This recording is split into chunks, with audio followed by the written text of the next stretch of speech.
स्वागत है ब्रेक के बाद और मेरे साथ मौजूद हैं मुफ्ती रईस अहमद साहब। मुफ्ती साहब, ऐसा देखने को मिला है कि पिछले 2 साल में ही पहली बार कोई हिंदू प्रधानमंत्री बना है। पिछले 70 सालों में मुस्लिम इस तरह आवाज़ नहीं उठाते थे, पिछले 70 सालों में मुस्लिम इस तरह की बातें नहीं करते थे, असहिष्णुता का माहौल बताया जाता है, काफ़ी सारे मुद्दे होते हैं। क्या 2 साल में ऐसा क्या कुछ बदल गया? बहुत कुछ बदल गया। सारा मुल्क जानता है कि एक हिंदू या हमारे मोदी साहब जो प्रधानमंत्री बने और बनाए गए हैं उसके पीछे क्या है।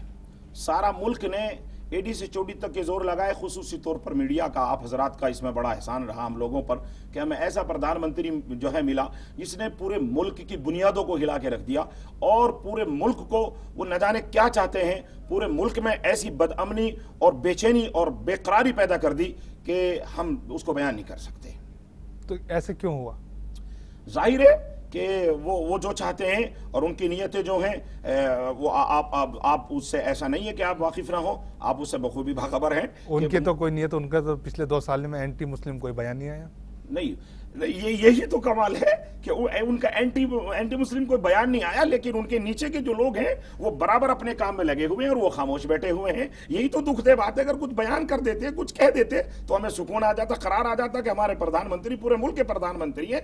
एक्चुअल में वो बीजेपी के प्रधानमंत्री बने हुए हैं, हालांकि प्रधानमंत्री पूरे मुल्क का प्रधानमंत्री होता है। अब वो तो खामोश रहते हैं और चेले काम पे लगे हुए हैं। चेलों ने मुस्तकिल क्या काम अंजाम नहीं दिया मुल्क के अंदर, और झूठी सच्ची खबरें उड़ा करके पूरे मुल्क को हैरेस करने की कोशिश की जा रही है, कहीं सर्जिकल स्ट्राइक के नाम पर और कहीं अब क्योंकि पर बाबरी मस्जिद का मुद्दा तो वो उठा नहीं सकते, चूंकि पूरा मुल्क का हिंदू और मुसलमान और तमाम मजाहिब फिक्र के लोग जो है वो समझ चुके हैं कि ये बाबरी मस्जिद का राग अलापते हैं और वोट जो है इकट्ठा कर लेते हैं। बाबरी मस्जिद को लोग समझ गए, मुस्लिम भी खामोश बैठा हुआ है, अदलिया जो है अपनी हमारी जो है न्यायालय को भरोसे पर, और उम्मीद है हमें कि वो अच्छा ही करेगी, सुप्रीम कोर्ट अच्छा करेगा। तो अब जो सुप्रीम कोर्ट के हाथ में है तो मुस्लिम भी अमन में है और हिंदू भी उससे चैन से बैठा हुआ है और अपनी जो है हुकूक जो है अपनी अदालत पर जो है भरोसा किए बैठा हुआ है। अब इसके अलावा इनको अब जो है किसी भी तरह से मुल्क की तमाम सूबों को कब्जाने के लिए इनको और क्या चाहिए था। अब इन्होंने कहा सर्जिकल स्ट्राइक हमने पाकिस्तान को कर दिया। अरे हमारा मुल्क है, अगर दुश्मन को तुमने मारा हमें भी तो बताओ कैसे मारा है। जब वो हमारे लोगों को मारते हैं हमें तकलीफ होती है, इसकी तो खुशी पूरे देश को है, इसमें तो हिंदू मुस्लिम की कोई बात नहीं। सर्जिकल स्ट्राइक के अंदर तो मैं भी तो कह रहा हूं ना, पूरे देश को खुशी है। जी मैं भी कह रहा हूं, मुझे भी खुशी है। सर्जिकल स्ट्राइक हो और दुश्मन को खूब दुश्मन को जो उसने किया है उसके कारनामों और उसके करतूतों का खूब बदला मिले, और हम भी इस पर खुशी हैं। अगर हमें जरूरत पड़ी तो हम भी अपने मुल्क की तरफ से लड़ने को तैयार बैठे हैं। अब अपने बच्चों को फौज में भर्ती करने के लिए तैयार बैठे हैं। मेरा खुद एक भाई फौज में है जो मैंने अभी भर्ती किया है, और उसको यही जो है तालीम देने की कोशिश करता हूं कि आप जो है ईमानदारी से जाबाजी के साथ अपने मुल्क के लिए खून हथेली पर रख करके जो है काम करने की कोशिश करें। मुझे भी खुशी है, लेकिन कम से कम सबूत तो पेश करता कि हमें भी इत्मीनान हो। हमारे मुल्क की जो है फोर्स ने और हमारे मुल्क के जो है प्रधानमंत्री ने अल्हम्दुलिल्लाह हमारे दुश्मन को जो है वो आईना दिखाया है, लेकिन वो तो जगह जगह से खबरें आ रही हैं, उसके सबूत देने को तैयार नहीं। भाई ऐसी क्या बात हो गई जो सबूत पेश करने के लिए तैयार नहीं, और खुद ही वो जो है मजमूई तौर पर ये तो सारे हिंदू और मुसलमान और जितने मज़ाहिब मकतब फिक्र के लोग हमारे मुल्क में रहते हैं सबके लिए खुशी का सामान है। फिर अपने लोगों को दिखाने की और बताने के सबूत दिखाने की क्या ज़रूरत नहीं है। बता दो सबको ऐसे किया, इस जगह किया, फुला किया, लेकिन वो ये झूठ और फ्रॉड है। सर्जिकल स्ट्राइक जो है ये सिर्फ इनकी पूरे यूपी को कमजाने की और मुल्क में अरेस्ट और मुल्क में जो है एक तरह से जो है अलग सी हवा चलाने का एक तरह से इनके पास जो है एक सोचा है। ये यूपी का क्या फायदा होगा उसमें? यूपी के ऊपर इन्होंने मोहतरम सारी ताकतें झोंक रखी हैं। भाई पहला इनका टारगेट था बिहार तो इनके ख्वाब पूरे नहीं हो सके। अब इनका नंबर है यूपी में आप किसी से पूछ लीजिए, मैं तो एक अदना से तालिब इल्म हूं, लेकिन आप जगह जगह देख लीजिए इनका पूरी मैंने चारों तरफ से जो अपनी ताकतें झोंकने की कोशिश कर रहे हैं। ये यूपी को जो है, चूंकि यूपी सबसे बड़ा और पूरे मुल्क पर असर डालने वाला सूबा है, और यूपी किसी भी तरह से यूपी का दिमाग घुमा और इनके हाथ में आया तो मुल्क में अपनी वो इनके ख्वाब शर्मिंदा ताबीर होंगे जिनके ये 40-50 साल से जो इंतजार कर रहे हैं बैठे हुए। किस तरह का ख्वाब? जाहिर है ये क्या चाहते हैं भाई? गुजरात का आलम आपने देख लीजिए, और दूसरे सूबों के मैं कहना नहीं चाहता, कश्मीर का मामला देख लीजिए, और ये अब ये जो है सिविल कोड का मसला हुआ और फुला का मसला हुआ, ये सीधा सीधा मसला ये है कि किसी भी तरह से इसको हिंदू राष्ट्र जो है बनाने की इनको फिक्र और इनको जो है एक तरह से वो लगी हुई है कि यूपी आ जाएगी और बाकी बड़े सूबे हाथ में आ जाएंगे तो इसको मुकम्मल हिंदू राष्ट्र बनाने की फिक्र लगी हुई है इनको। लेकिन सवाल ये उठता, पहले भी एनडीए गवर्नमेंट रही, 6 साल तक अटल बिहारी वाजपेयी जी का राज रहा, उससे पहले 2 साल तक एक बार ऐसा हुआ 1978 के अंदर, जब पिछले 6 साल के अंदर भी हम देखते हैं तो एनडीए गवर्नमेंट के अंदर इस तरह की आवाज नहीं उठती थी। अब मुसलमानों को इतना डर क्यों सताने लगा है? ये सताने लगा कि गुजरात में तमाम जो गुजरात का पूरे मुल्क में गुजरात से ज्यादा बेहतरीन मालदार मुसलमान, पढ़ा लिखा मुसलमान, दीनदार मुसलमान कहीं नहीं पाया जाता। लेकिन गुजरात जैसे सूबे में जो हालात हुए उसको बयान करने की कतई जरूरत नहीं है, पूरी दुनिया जानती है गुजरात में मोदी जी ने क्या किया है।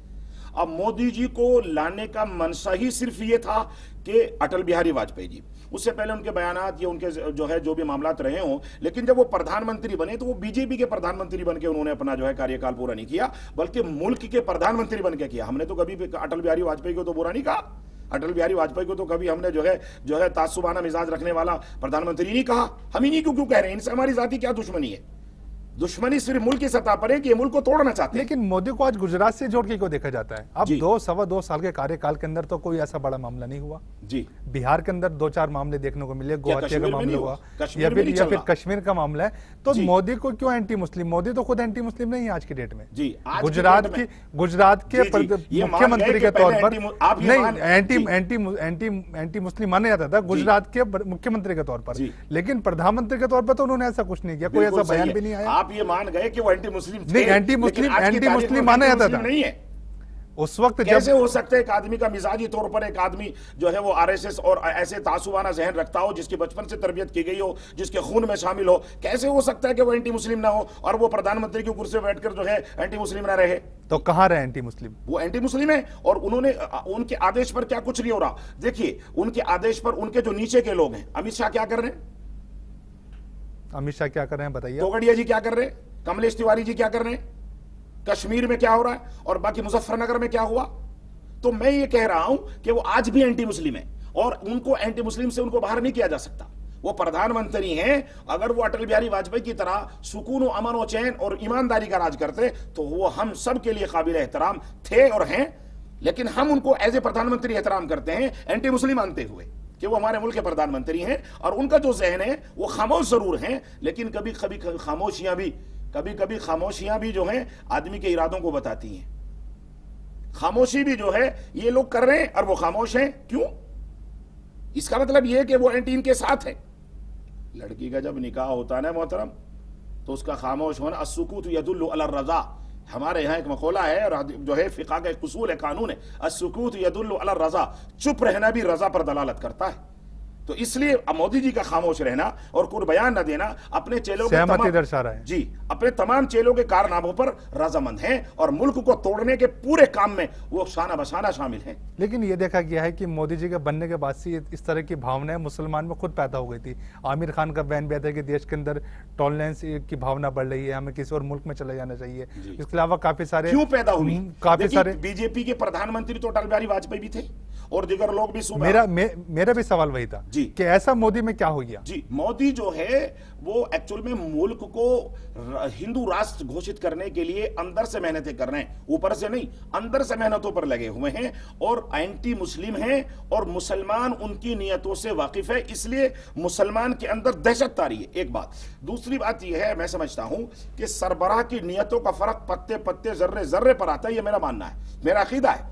हर मुसलमान, छोटा बड़ा, अमीर गरीब, औरत मर्द, सूबाई सतह पर, मुल्की सतह पर, गांव के सतह पर, जिले की सतह पर मुसलमान के अंदर बेचैनी क्यों पाई जाती है? ये सवाल है ना आपका।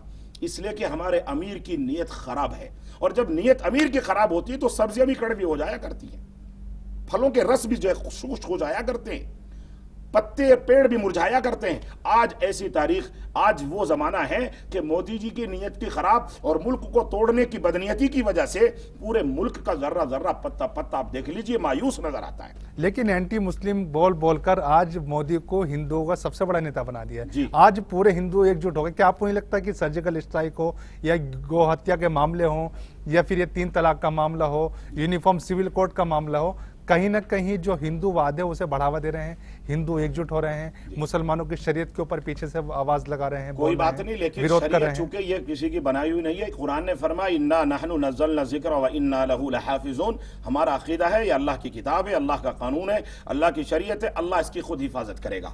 हम नहीं, अल्लाह के फजल से मेरा अकीदा है कि खुद इन्हीं में से इस सर्जिकल स्ट्राइक जैसे फ्रॉड जो है ढकोसले डालापने वालों के और सिविल कोड के सवालात करके पूरे हिंदुस्तान में शरीयत को बदनाम करने वालों के, अल्लाह के फजल से इन्हीं के अंदर से अल्लाह पैदा करेगा। आप इंतजार कर लीजिए और देख लीजिए, अगर आपस में पैदा करके इंशाअल्लाह और इस दीन की, इस कानून की और मुसलमानों की अल्लाह हिफाजत कराने वाला बहुत बड़ा है, जो होकर रहेगी इंशाअल्लाह। समय कम, एक अंतिम आपसे क्वेश्चन पूछता हूँ। विधि आयोग ने 16 सवाल मांगे, 3 तलाक के ऊपर मुस्लिम पर्सनल लॉ बोर्ड अपनी राय रख चुका है। उसके बाद नायडू का बयान कहा कि हम एक बार फिर तफ्तीश निकालेंगे, मुस्लिम महिलाएं क्या कहती हैं, मुस्लिम तबका जो पूरा है वो उसका क्या कहता है। क्या आपको लगता है कि आने वाले वक्त में एक बड़ा विरोध पैदा हो सकता है मुस्लिम समाज के बीच के अंदर? अगर ये सवालात का सिलसिला इस तरह शरीयत में मुदाखलत का मसला और शरीयत को तरमीम का मसला और तब्दीली का मसला, देखिए इससे इनको नहीं पता, इन्होंने तो कह दिया भाई ये जुल्म है। इनको क्या पता शरीयत के हर कानून के पीछे किस कदर बड़ी हिकमत अमली छुपी हुई है।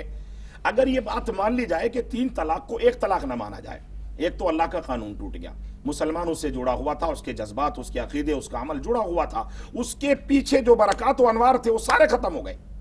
चूंकि जाहिर है कि शरिया के एतबार से तो उसको तलाक वाक़ हो गई, ठीक है, और वो तलाक नहीं मान रहा, अब उसके साथ जिंदगी गुजार रहा है, हालांकि उसका निकाह टूट चुका है, अब उसके साथ उसका रहना जायज नहीं था लेकिन वो रह रहा है, तो जिना हो गया, गुनाह हो गया। उसके पीछे जो बच्चे पैदा होंगे उनमें भी शुबा पैदा हो जाएगा, वो साहिबुन नस्ल कैसे कहलाएंगे। एक बात, इसके पीछे बहुत सारी हिकमत अमली है 3 तलाक के, और जो है ये जो मसला तलाक का है इसके पीछे हिकमतें हैं, वो हिकमतें सारी की सारी खराब हो जाएंगी, जिना आम हो जाएगा और फिर औरतों का मसला बड़ा टेढ़ा पड़ जाएगा।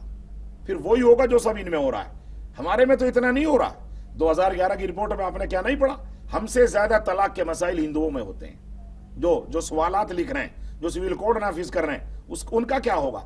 आज भी हमारी परसेंटेज तलाक के मामले में उनसे ज्यादा कम है, और आज भी हमारी परसेंटेज सही तलाक के हसन देने के मसले में काफी बड़ी तादाद है, जो मुस्लिम पर्सनल लॉ बोर्ड से रुजू करती है, अदलिया शरिया से रुजू करती है। तो हमें इसकी परवाह नहीं है। वो कुछ औरतें हैं जो जज्बाती हैं, या कुछ औरतें हैं जो आजाद, मैं कह सकता हूं कि वो आजादी, पता नहीं किस तरह की आजादी चाहती है मेरी बहन, लेकिन शरीयत के अंदर अगर वो मुदाखलत करेंगी, उनका अपना मिजाज है, वो कर सकती हैं, चूंकि वो जो है आदमी को खुद इख्तियार है, वो जब चाहे जैसा चाहे। फमन शाअ फलियुमिन वमन शाअ फलियकफुर, जिसका दिल चाहे ईमान की तरफ आ जाए, जिसका दिल चाहे जो है गैर ईमान वाला बन जाए। तो शरीयत थोप नहीं रखी, मौलवी थोपते नहीं है, दारुल उलूम थोपता नहीं है, अदलिया शरीयत जबरदस्ती नहीं करती, दारुल कज़ा आपके गले में रस्सा नहीं डालता, बल्कि उसने एक राय, अल्लाह के रसूल का कानून, शरिया का हुक्म आपको बता दिया। अब मानना ना मानना वो आपके हाथ की बात है। मुल्क हमारे पे थोप रहा है, हुकूमत हमारे पर थोपना चाहती है, जो बिल्कुल गलत और सरासर जुल्म है,